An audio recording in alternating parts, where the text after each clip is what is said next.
Hello everyone, hope you're doing well. So today is the first UMH webinar that we're going to share with you. We just have a very simple agenda for today, which is going to be pretty much just starting with the introduction round for ourselves. Then we're going to go into a bit of our vision, where do we come from, what's our observations for the industry, and where do we want to go. Afterwards we just go into a deep demo of how to install UMH, how to create your first dashboard with it, and then we have a couple of minutes to go through one selected success story of ours, so we can later on in a poll define where we'd like to do a deep dive in, and then we have 10-15 minutes for your Q&A. So during all of the session, if you have any questions, please just write them down in the Q&A chat. Alex will be so kind to pick them up later on, structure it so we just don't answer all the time the same question, and make sure that we have the most important, most interesting ones in the top. But at the same time, if anything is left later on, we will let you know how to contact us and where to find a community to have additional questions answered. So without further ado, thank you very much for joining. My name is Mateusz. I'm Customer Success Manager at Unified Manufacturing Hub. From background, I'm a mechanical engineer and also studying a few semesters of business administration. And after studying, I went to McKinsey for roughly 5 years, was mainly working on digital transformation topics in the manufacturing space. So starting from creating capability building programs for clients, really going to the shop floor, doing tons of diagnostic on operations, but also IT architecture, then designing use cases, implementing pilots, and so on and so forth, and mainly working with consumer, automotive, and pharmaceuticals. And finally, following my passion of answering these big questions after the use case, business cases to find how do I actually make it happen, how do I connect all of the data and make the use cases scalable to capture the impact. So really looking forward for the next years and years at UMH, and I'm supported today by my co-host Alex. So just going to give you as well a minute or two. Yeah, sure. Thank you actually, Mateusz, for hosting that. So it's our first webinar. So perhaps something goes wrong, let's see. But we really believe in the new format to help you guys get closer to using UMH and accelerate if you're already on that journey to move faster. And I'm Alex. I'm one of the co-founders.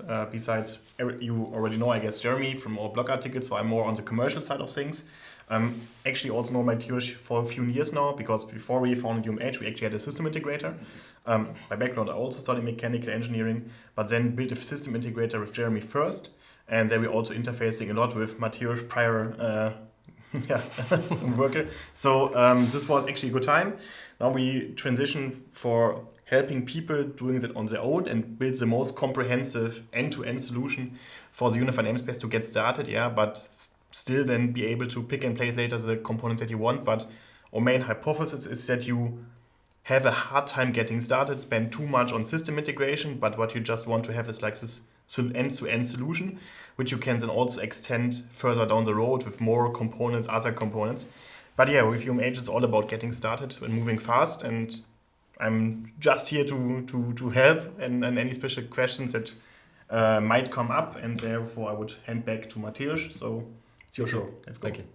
So let's dive immediately into pretty much our observations first, because the question is, why do we do what we do? And I think what many of us observe, probably also you as well, that industrials are becoming more and more just tech companies. It's not about only manufacturing, it's also about collecting data, generating insights, making your product smart, getting your feedback of the customers, giving it to R&D and so on. So more and more the core business, the core capabilities of an organization are becoming digital.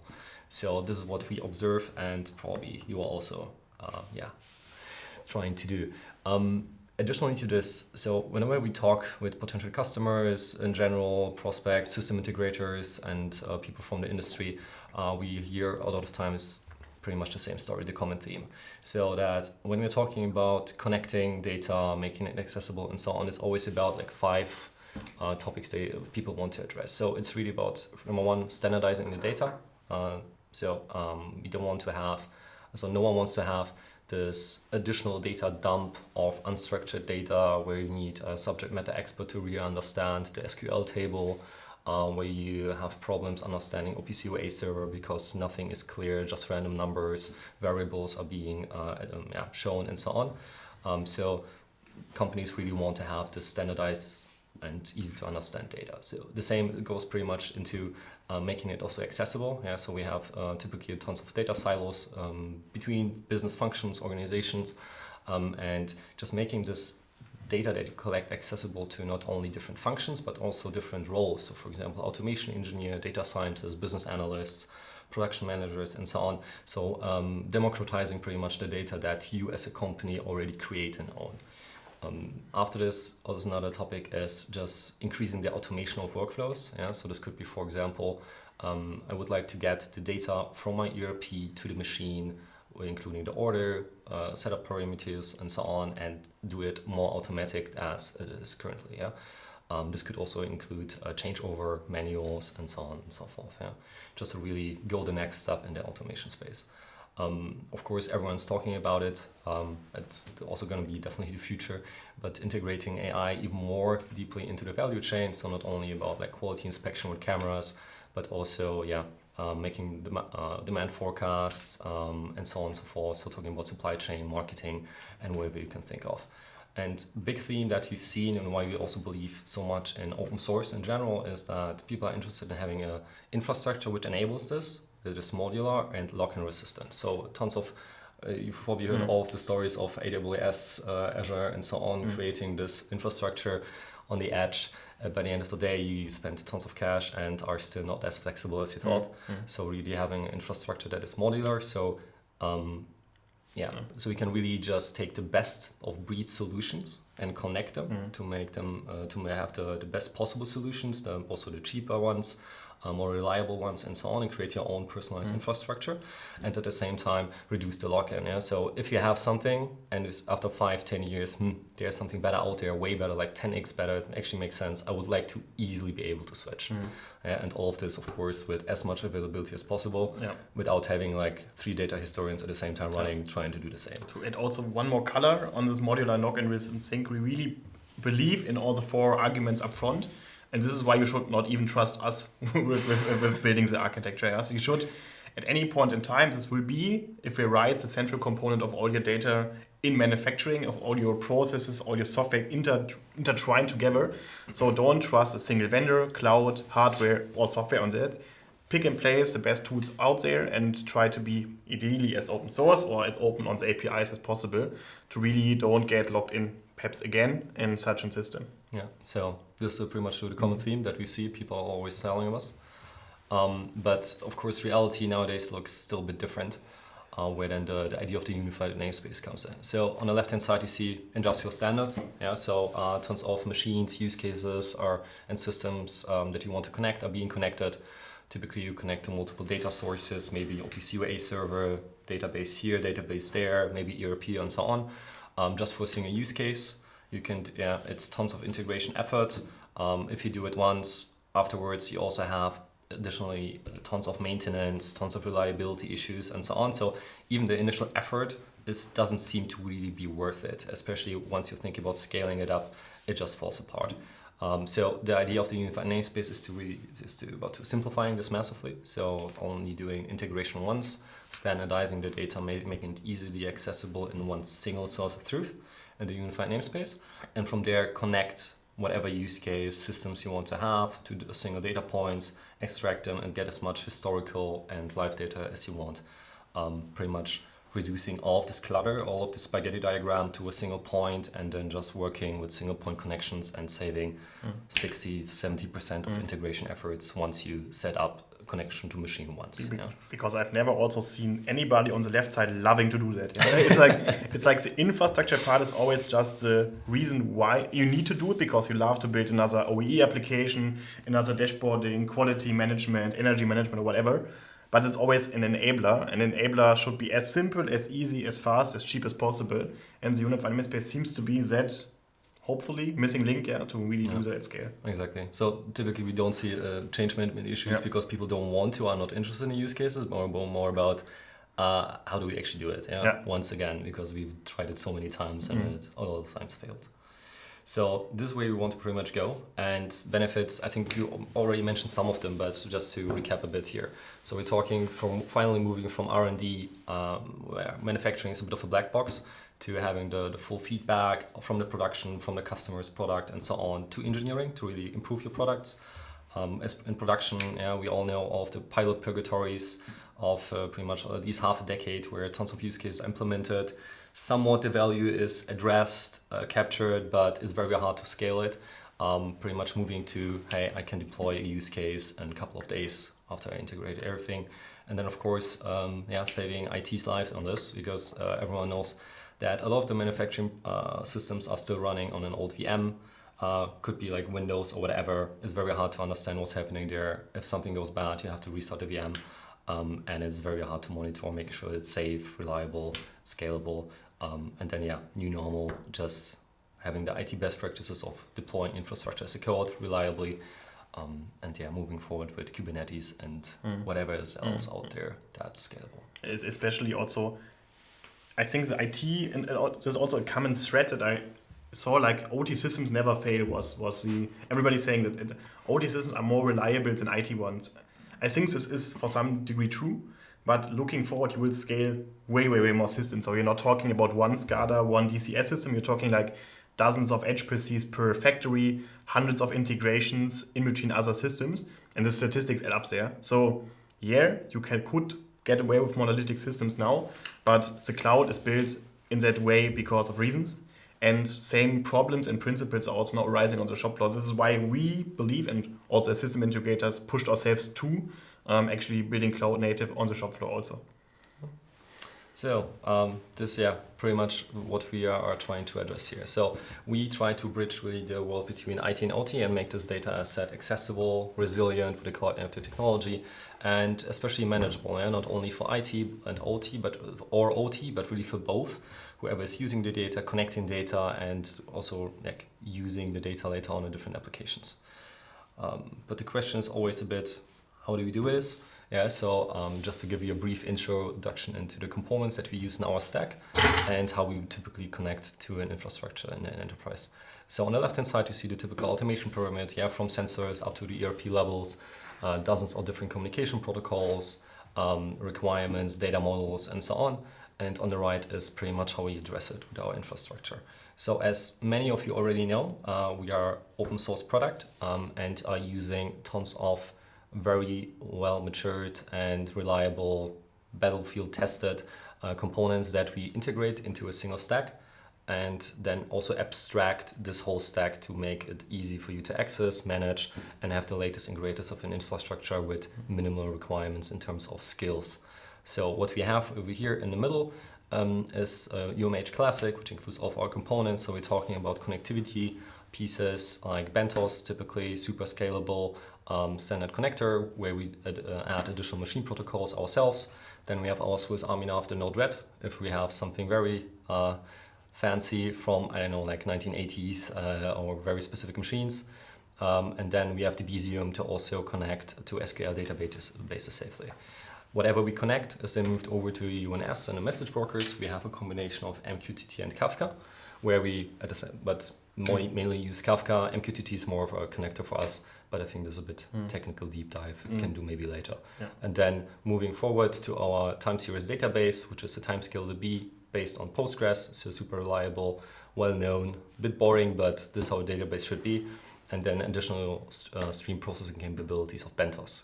Connected all of it with a companion, which is pretty much our piece of the stack, which is monitoring, observing all of these stacks, making sure they are well working, integrating, and then accessing it over the management console we're going to show you in a second. And all of this is running on Kubernetes and Helm chart, so which pretty much the latest and greatest in IT infrastructure. It's easy to deploy, to roll out changes, roll back changes, monitor, restart single components, and so on. And as we know that this is going to be more like the central piece of a production site, but then we have different production areas with different sub-networks, different firewall rules, and so on. For these situations, we also have UMH Lite, which is a bit of a smaller version of our stack, excluding the time series database. So on the bottom, you see, for example, the UMH Lite with connectivity, message broker, stream processing, where you can connect, data model, and then send to the UNS on a higher level, where all of the data points are synchronized. So on a UMH Classic level, you will see everything that's happening on the shop floor while securing your networks and your machines, and then also be able to move it to have this infrastructure on different sites and then have additional instance on top, which is then once again synchronizing all of your data points on an enterprise level. So this is very quickly pretty much the architecture of us, and happy to deep dive on later on. Yeah. Perhaps also to add one more color, full statement on that. These are the building blocks. So we really think in building blocks. Yeah? You should always have connectivity, you always have a message broker, you always have a database, you always have some form of moving the data around, but you are also open to change. Yeah. So if you really believe you have another connectivity supplier, that you have like a good Docker container that you can just push into the system, do it. If you have like a specific message broker, like MQTT broker, Kafka distro, whatever you want to push into the system, we're fine. So we really encourage you to do that. So what we do is actually owning the APIs in between. So we're saying as UMH, we're thinking in blocks, and we think that these integrations are actually what actually holds you back on really move fast. Yeah. So the missing building blocks in between that scattered user journey, but in between, be flexible, be open on APIs and also on the protocols itself. Yeah. Yeah. It's also the same for us. Yeah. So for example, when it comes to message broker UNS, we're also taking a look all the time at NUTS. Is this something that in the future could be relevant? Is it maybe better perform in MQT and Kafka? We're also exploring it and are open to change in the future, yeah. While at the same time, of course, making sure that whatever we change also is backwards compatible, yeah. Exactly, right. So minimal requirements on your side and minimal downtime. But a lot of us talking. Let's maybe talk about how close are you to becoming a tech company? So what's your current situation in a digital transformation? What are you working on? It's going to be so nice to just share a little poll. It would be super cool if you fill it out, so to give us an idea on what topics should we focus on. So more about the general basics in the demo, or really about specific deep dive questions about, hey, I have already this specific system, and what is then from UMH the additional edge where you should consider to maybe switch, yeah, and take pretty much on the change. So now the uncomfortable waiting time until everybody of you filled out that form. really everybody needs to do it, yeah. So I think for next time we need this typical elevator music for this moment here.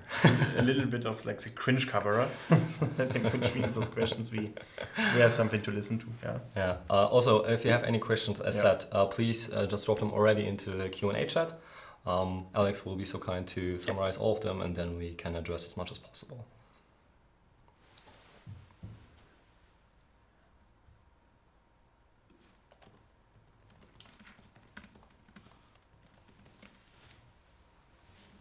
So, Friksha, do you want to give us the results? There we go. Okay, very cool. So we have 35% of people just getting started. Roughly half of people already having something. So we're talking probably about pilots, first infrastructures, first pain points, and so on, and building up such a system. And then I'm actually surprised quite a few people that already have some extensive integrations and system, which are looking into alternatives. Very cool. But why are you looking into alternatives? This sounds the question, yeah.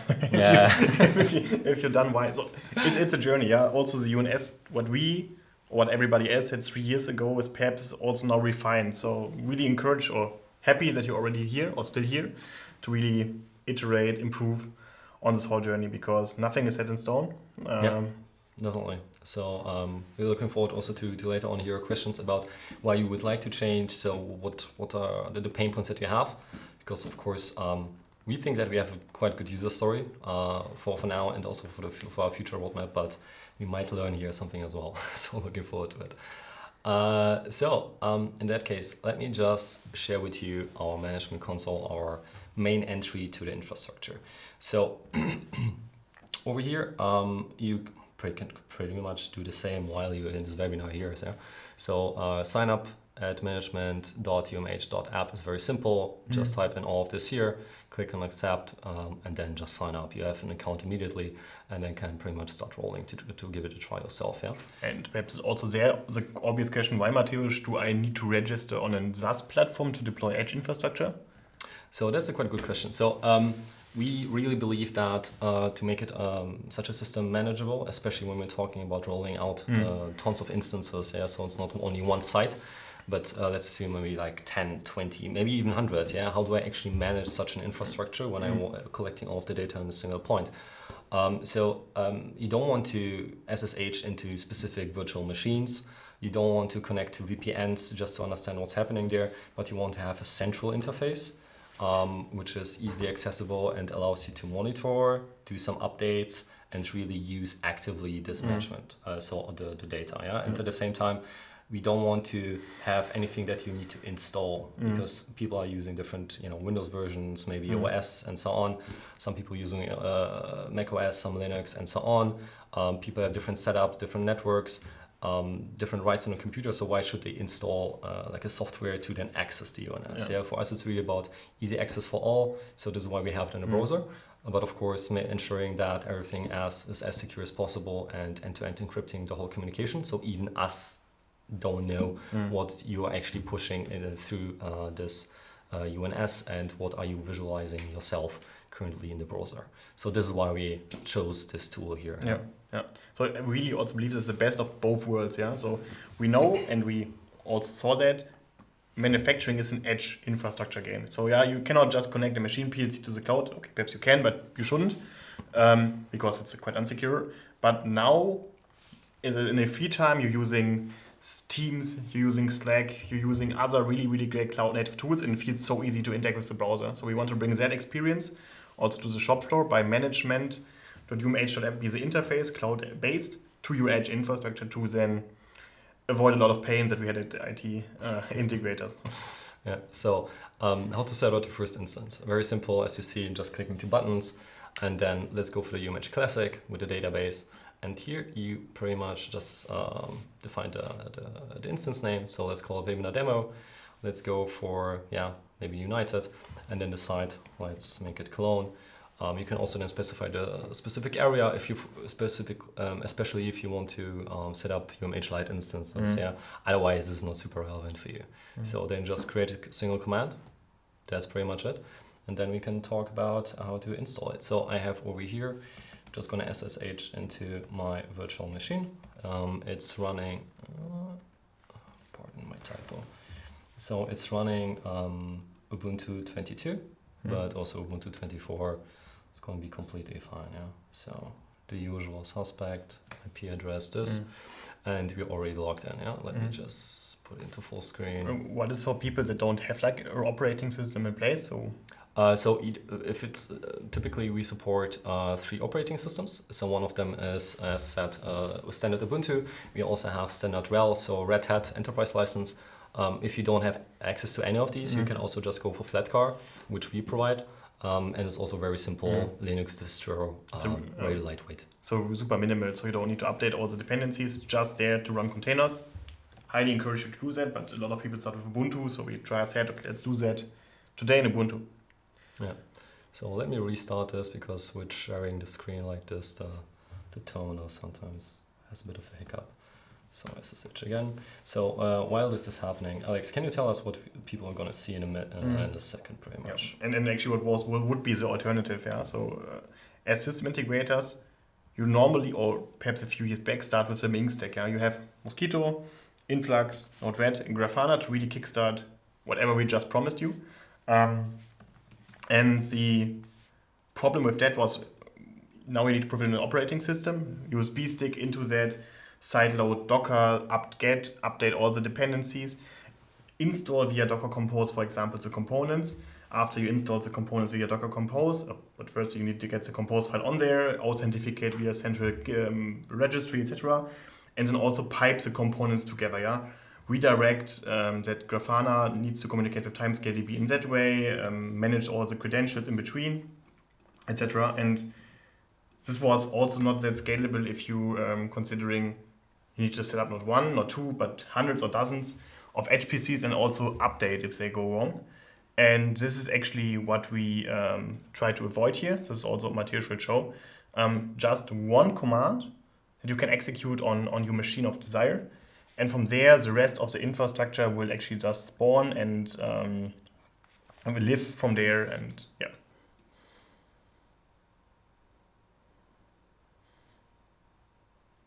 Have you a problem with SSH? Surprisingly, huh?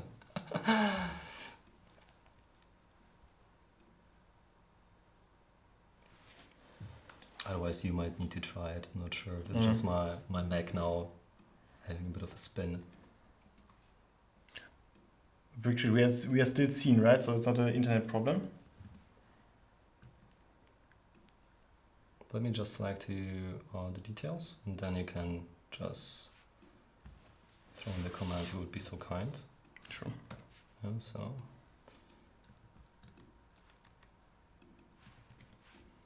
Credentials, and that's pretty much the command. Yeah, so the command is just a call command.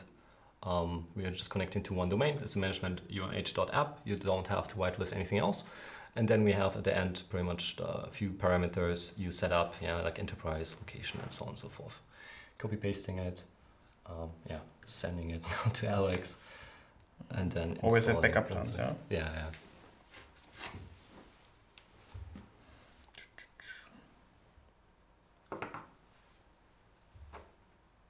Where do you put it? I send it to you via Slack. I think you have an internet problem. Do I have an internet problem?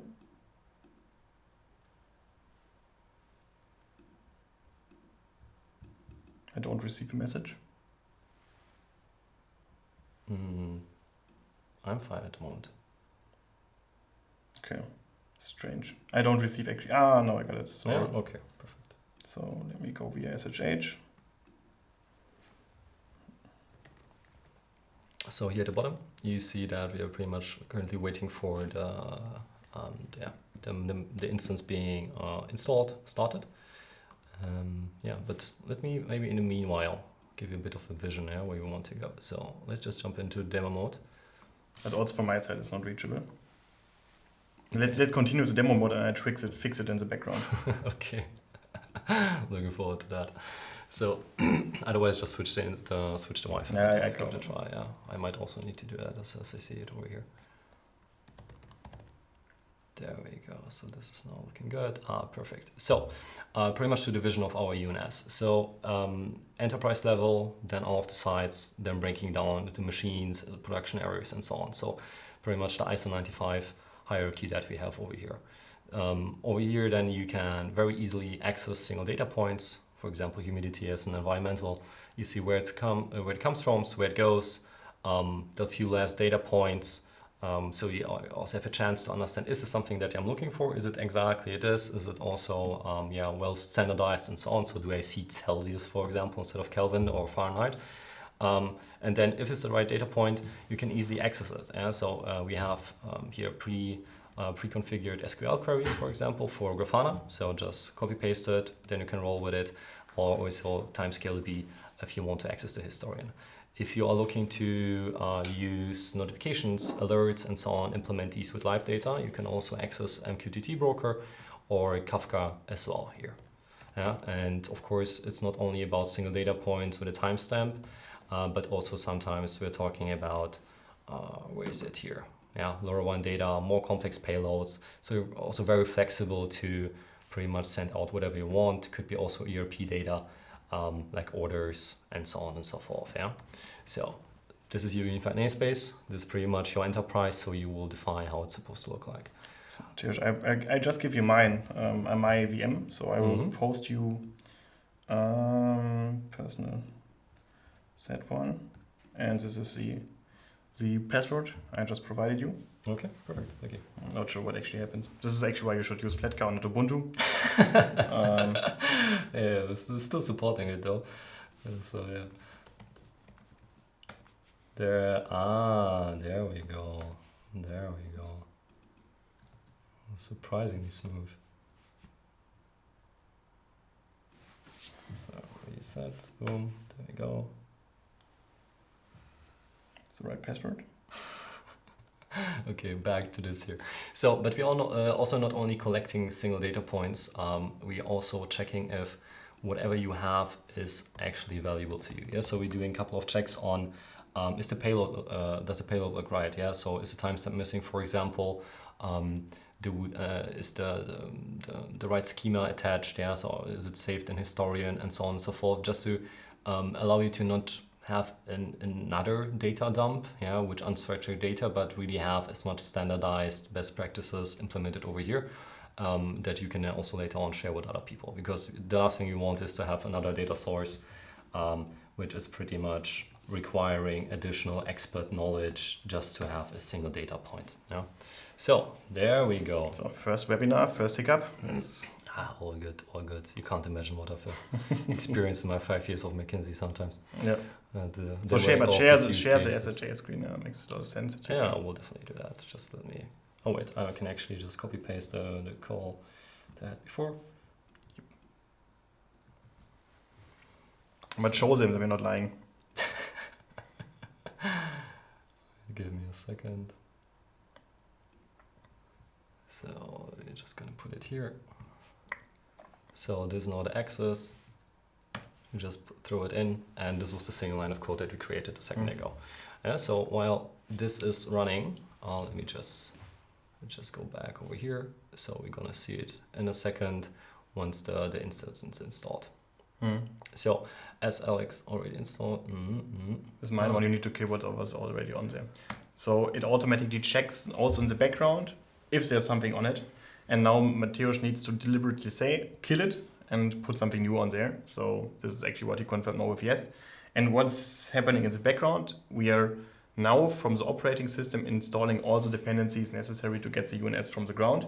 So Kubernetes is installed, Helm is installed, all the dependency and Docker containers are pulled from our central container registry. So the management.umh.app/repo or repo.umh.app, not 100% sure in which way around it is. But this now enables you to just go to IT, please whitelist that specific domain. And after you've done that, you can just download, update, migrate all the dependencies without needing to migrate 50 container registries, 2 dependency managers, upload, get, whatever. This is just behind a single domain. Yeah. Later on for Grafana Node-RED plugins and so on, you might require additional access, but it's most of but you're still working on it, so everything should be funneled through that. But yeah, if you inside the environment curl something from where, npm install something from there, we this is not then already covered, but there we go. And we are back on track. So the instance, as you've seen here, is pretty much finished installation. So everything is starting to run. So actually it only provisions the infrastructure. So every container is on there, but they're still starting. Yeah. So exactly. So this is why you're gonna see a couple of restarts, couple of error messages. So the infrastructure is rolling up. Yeah. But at the same time, you already see pretty much the system health. Yeah. So operating system, as said, Ubuntu 22. Additionally, the versions that we're running, UMH version, and so on, uptime of the server, and so on and so forth. Yeah, just give it a couple of seconds, and then we can continue with the demo. It will also install the components in the right order, because at first, actually, the operating system in Kubernetes needs to be up. Then you need to install actually the Kubernetes cluster with the component Kafka first and MQTT first, because from there all other components will attach. Yeah, so you would plug in the interface in between Kafka to timescale, and this will then need to have Kafka actually first in place before it then actually installs timescale, etc. But this is how we do that, and I think the complete installation time we're talking here in between of system speed, somewhere in between 2 minutes to 15 minutes if you're really installing on a low performance HPC. But yeah, we're done. Cool. So what I really like about this talk, we were talking about Kubernetes, Kafka, and so on, but I didn't see any of it. Yeah, this is actually also like a little bit of fear and also the fair concern. Yeah, if you're coming from a landscape primarily Java server, so you're running Java on Windows, and now not the next step is Docker, but the next step is directly distributed systems like Kafka and Kubernetes. This is a large step, and we understood.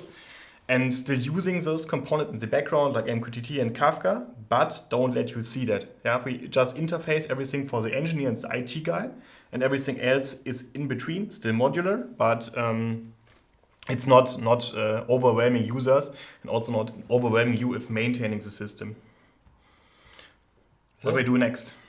Next, we finally going to create our Unified Namespace, at least in the demo. So we have now the demo instance running. Let's connect the data source. So over here, I'm just going to create, just connect to our OPC UA simulator, just for the purpose of the demo. We're going to test the connection. And interesting fact is, we just do the connection over here. So this connection is successful. We're now saving it. And then the work stream pretty much is But I didn't get any data point. Why? So because we believe that IT and OT will work together, but in very specific situations when creating this UNS. So when it comes to making sure that a device is reachable, has all of the whitelisting that are required, and is connected to the system, this is going to be probably an IT engineer. So this person is then going to connect. Going to see the VLAN master or whatever. Pretty much, So whoever has all of the admin passwords in the organization is going to do that. See, hey, the connection is working, seems to be stable, low latency. Cool. I can hand it over to an automation engineer. But why we track the latency?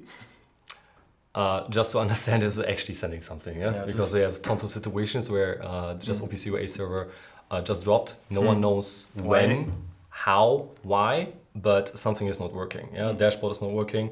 But the pain point is in really identifying, okay, which data point is not working, where is it coming from, what's happening, and why do I know it like half a day later, just because one operator opened exactly the window where something is happening.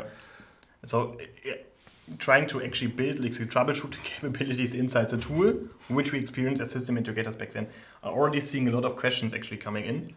Don't worry. We sort them, we get to them. Okay. Then let me just expedite it a bit. So now as an automation engineer, potentially also IoT engineer or somewhere else, let's create a connector and extract the data from this specific data source. So for this, we're using YAMLs. Of course, this is a bit tricky for some automation engineers, but on the right-hand side, you see tons of supported protocols, and the blue ones have already some samples, as you see over here. A bit of description, link to documentation, and so on to make it very easy for you. If you are not super familiar what's actually on the OPC UA server, you can also just take the sample of collecting of what is in the OPC UA server, and then later on understand how to process it. Just give me everything. Pretty much. I know that I need everything. Let me connect it once and then never touch it again. Also viable practice. Besides the typical machine connectors, we also are able to connect to typical IT systems, cloud, so typical AWS S3 bucket, whatever MongoDB you already might have running, Kafka broker, and so on. So everything in here. IT world is wide open on that. But still, why it still looks a little bit scary. If I'm normally clicky bunty tools like where it's just drop, drag, whatever. Why we chose YAML? So we chose YAML because it's very easy to maintain, to document, to roll out, and if something goes bad, to roll back. So you can deploy and have the code on GitHub. If something goes bad, or if you would like to revert changes or include new changes, you can do it there. And then pretty much introduce it over here. So this allows you to scale up your integrations quite quickly.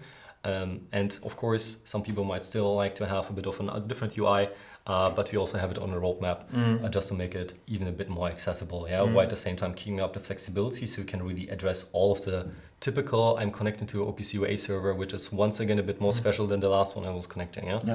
But we try to simplify the process for you. We're just filling out automatically, for example, the address of the server you're trying to connect, and then giving a bit of an example. I'm just for demo purposes going to connect to the same server, but extract a very specific data points. We're talking about pressure, concentration, and so on.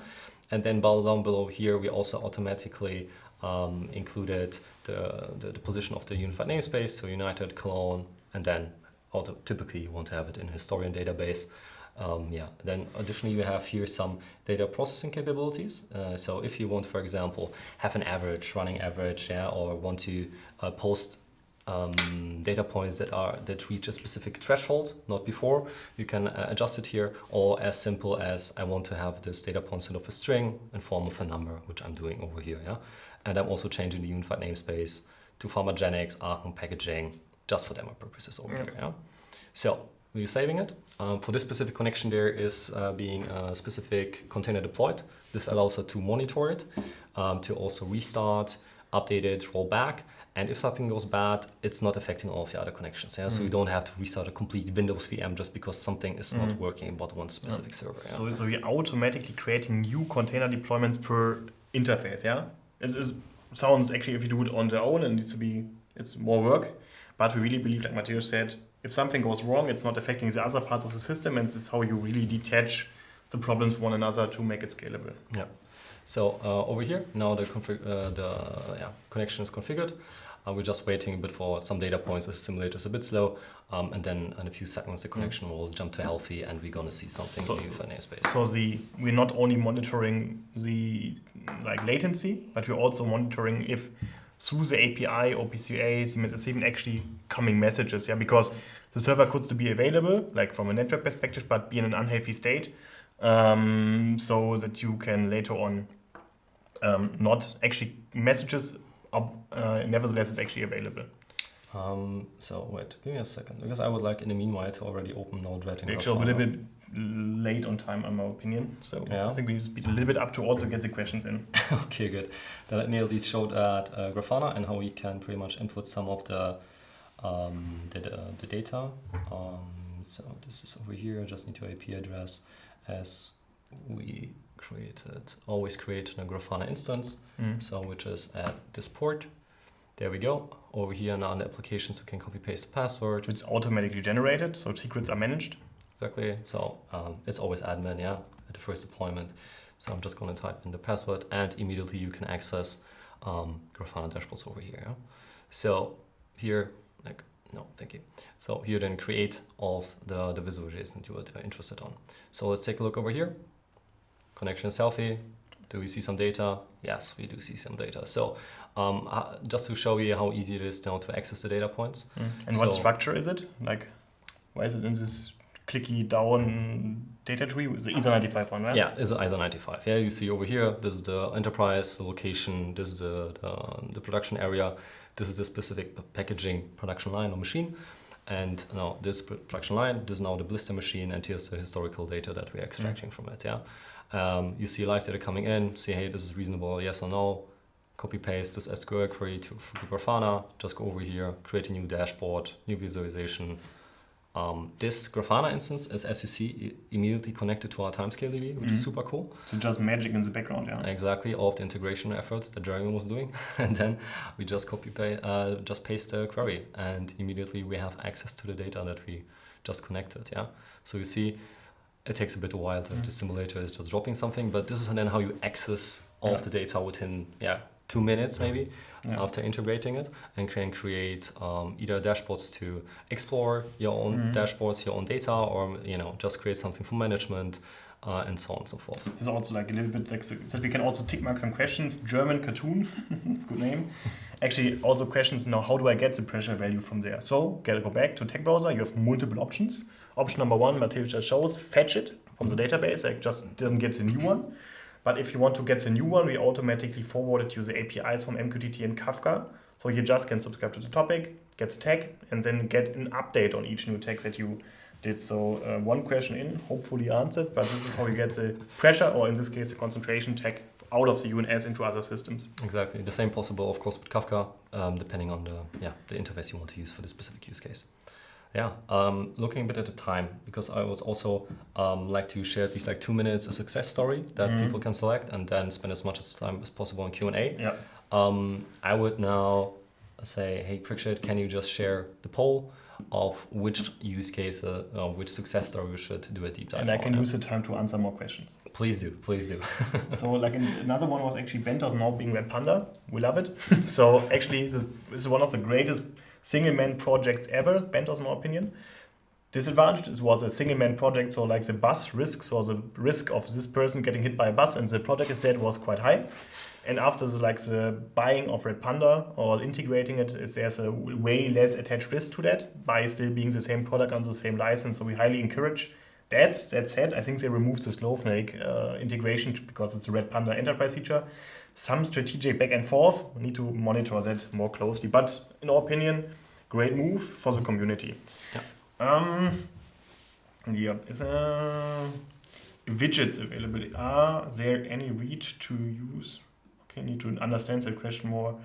Specifically, what is the hosting environment for UMH Lite? Are there any standard hardware needed for the same?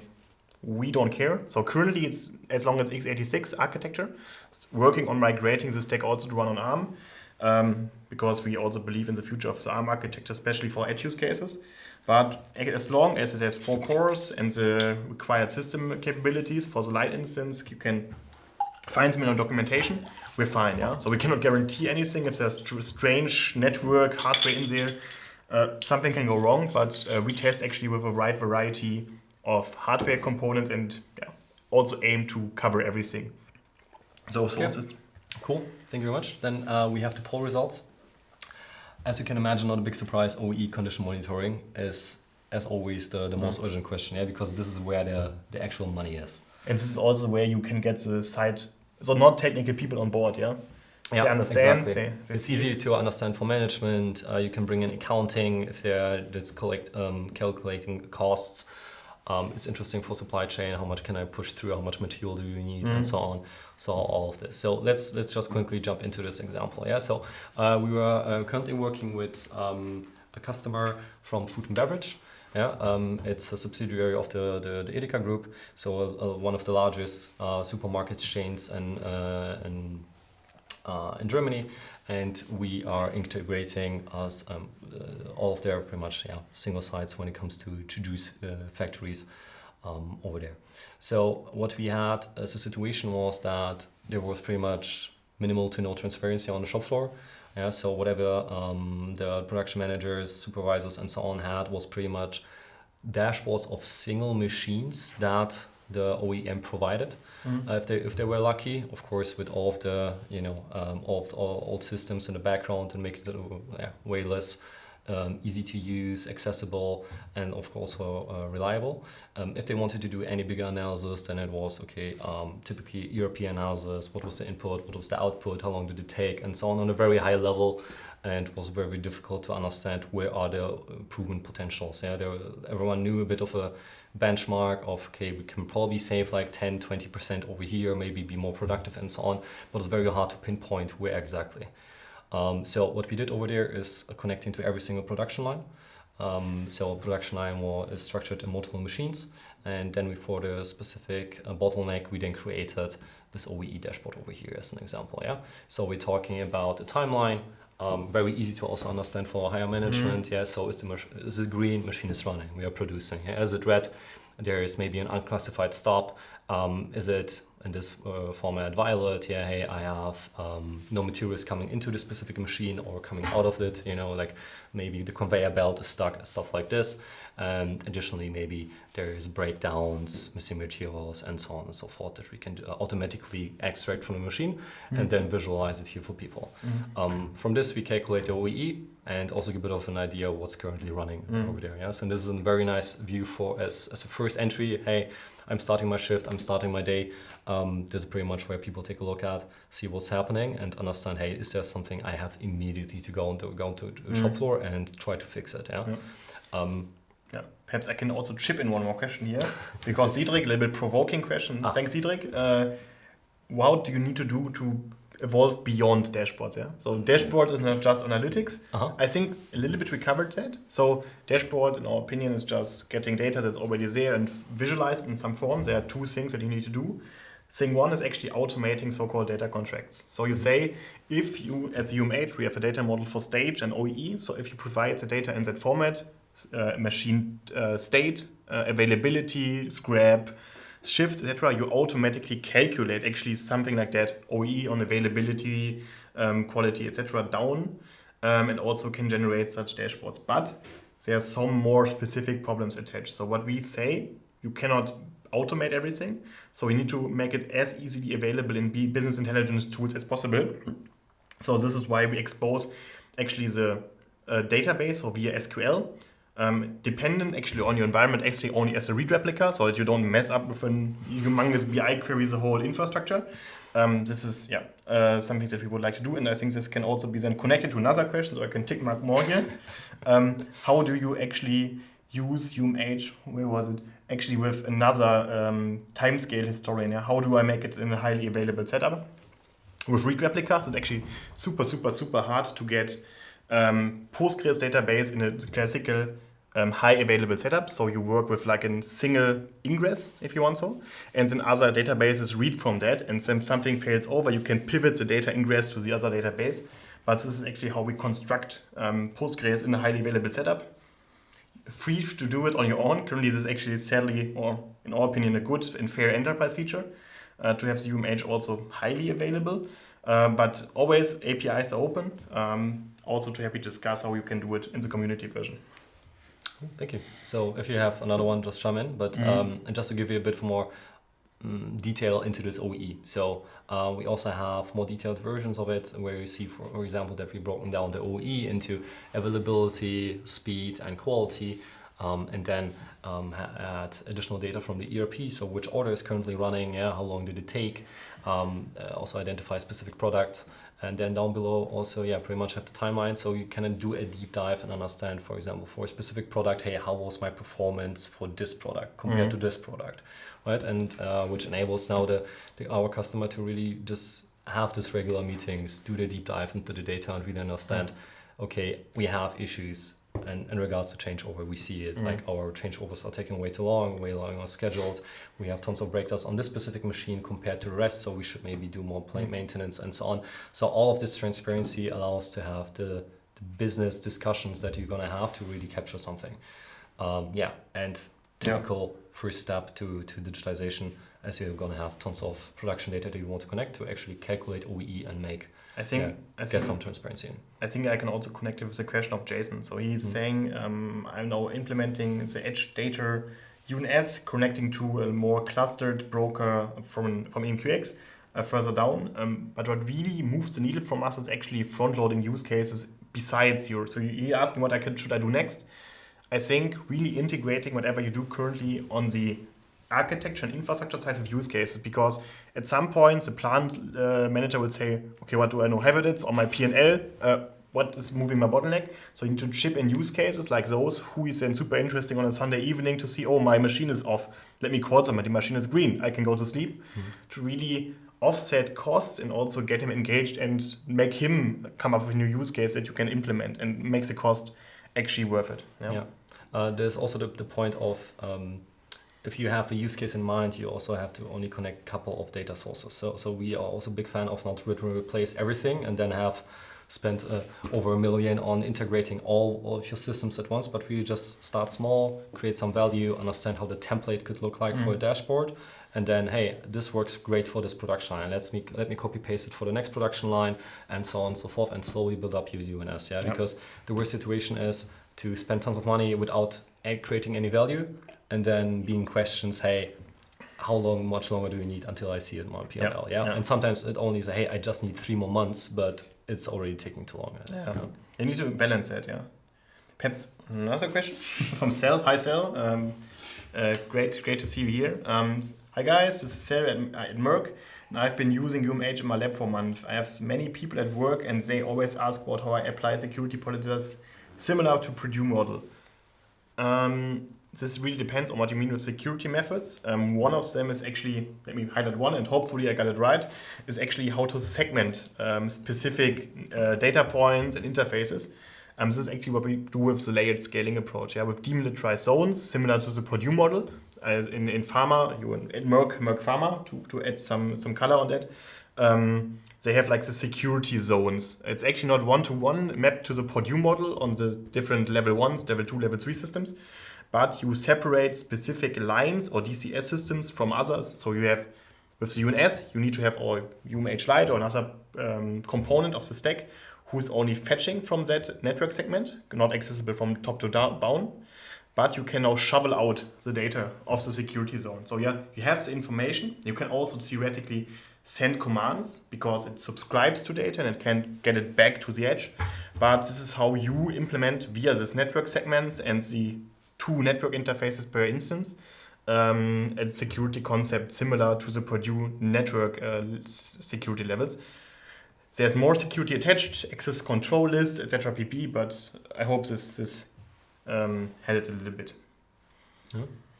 Cool. So I think I would stop now here when it comes to success stories, unless questions are coming into specifically this. And then I would answer like 2-3 more, just looking at the time, because we would like to have like a 1 minute for, wrap up. Also teaser a bit the next webinar, and then wish you a great afternoon or great noon, depending on your time zone. Yeah. One more question on ERP connections. How ERP connections are made? It depends. So like the engineering answer, it depends. It really depends actually on the vendor. Yeah? So we're talking in Europe, we mostly interfacing with SAP. Only in SAP, it also depends on which version. Are you on the old stack, the new stack? Are you on S4HANA or like all the other systems? Even inside S4HANA there are differences, but we normally would connect with RFC, so remote function calls to the system. And on super new interfaces, which we like to work most with, you can connect via APIs, SOAP or REST to those systems and fetch the data from. If you have an older system, for example, in a Navision one ERP, you can connect also with Dbesium because it's called like an SQL database, a Microsoft SQL database, which you can then fetch changes from and forward those to the unified namespace. Then you need to sort them into the structure, but there are way more than one way to connect an ERP system. And we hope to give you enough tooling or inspire you to use other tools also on the market and integrate into your architecture. I think I would also like to answer a question from Daniel. So he's asking, how was the decision process of our customers? Yeah, what were the critical variables which allowed us to convince them? I think for us it was always about, you have the infrastructure, which is then really yours. So the data is yours. If, I don't know, like UMH building burns down or something, your infrastructure is still running. Yeah? There's no license which is running out at some point and everything is lost. You can later on also manage it yourself, of course, a bit more effort, but at the same time, it's still possible. Yeah, just having this less login is super interesting to people, especially if they've done tons of cloud transformations in the past. And second point is pretty much how quickly you can set up something that is very nice and impactful to you. Yeah, so it's one infrastructure off the shelf. As you see it, it's one command line, and you have immediately all of the infrastructure. You typically took months and months and months to integrate from single components and then try to make it somewhat maintainable and build a team around it.